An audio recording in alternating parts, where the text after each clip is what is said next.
Hey, expert investors, Paul here. Today we're going to talk about 4 tips and tricks that we're learning to successful cottage investing. And I gotta be honest, I'm a guy that likes to walk my talk. We have a cottage, but it's not in Ontario. It's actually in the Caribbean.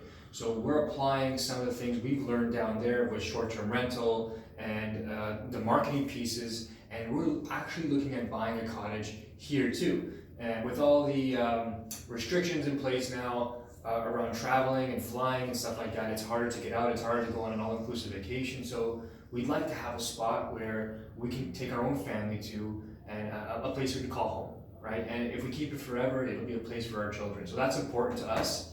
And if we can make some money at it, why not? And this is becoming a big topic. Everyone's looking for cottages. The cottage market is absolutely on fire. And I want to teach you the 4 things that we did, what we looked for when we were down there, and how we're applying it here and what we're learning. So on this masterclass coming up Saturday, we're gonna have some real experts on to talk about it. So I'm gonna put this down. So big first thing about cottages is waterfront and water access. This is just an example of a cottage that we're looking at. So as you can see, the house backs right into the water.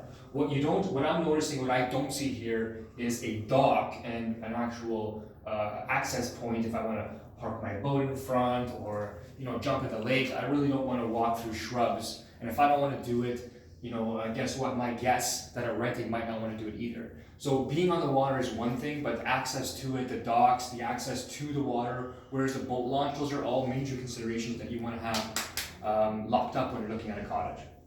2, and I'm just scrolling through rentability. So believe it or not, that's just a garage on this property.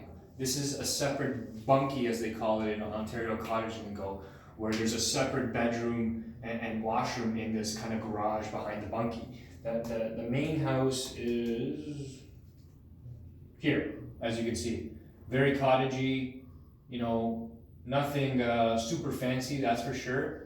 But this cottagey type of look really works well, right? And I'm not going to scroll through all these pictures, but you kind of get the idea here. But the most important thing with rentability and how to calculate what your cottage is going to bring in on a weekly, monthly, or annual basis is how many people does it sleep?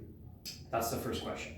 Obviously, the more people it can sleep, the more you're going to earn on a weekly rental.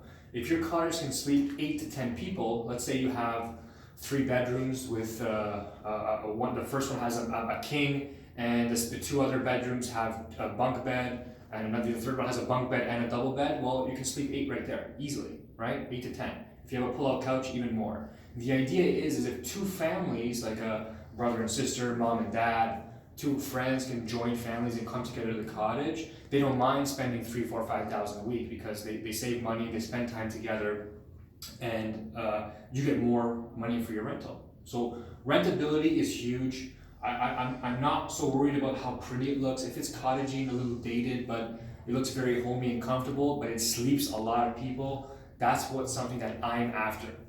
Number 3 is road access. It sounds crazy if you're from GTA or anywhere in Southern Ontario, but sometimes these cottages don't have direct road access. We have a friend that has a cottage where you have to take your snowmobile to get to. You can't really access it by car. Or some of these cottages that are on an island, well, if you think about it, you can't really drive there if it's on an island. You'd have to drive, park, get all your stuff, put it on a boat to the island. And although that's really cool, I gotta admit it is kind of awesome to have that. I would like to have that, but for a rental, you gotta think, do mom and dad and uncle and grandpa want to jump in a boat going back and forth, trucking their stuff for a 1-week vacation? Probably not. Probably not, unless you have some kind of concierge service. So road access, how is access? Is the access used year-round? Okay, so through the winter. That brings me to our 4th point, is how many seasons does a cottage run? So is this cottage insulated? Is it heated? Can it run 4 seasons?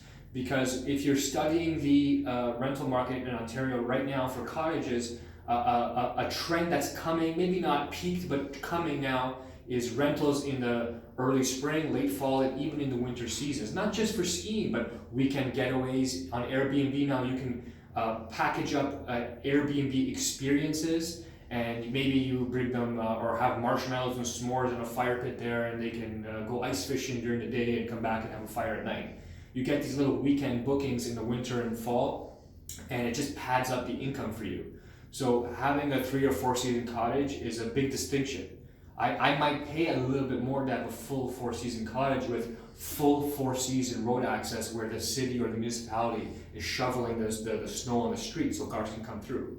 So those are 4 those are my 4 top priority things. There's a laundry list of things that I'm looking for, but those are the first 4 priorities. So when we go in, we're going with a checklist, and that's the 4 things we cover. If it's not waterfront, it's out. If it doesn't have road access, in the winter, we're probably out given for what we want to do. So I'm going to cut this video short because I'm talking too long. We're going to have 3 experts this Saturday. You got to see it. $15 to get on. It will be recorded if you can't see it. All the money goes to charity. Check the link below.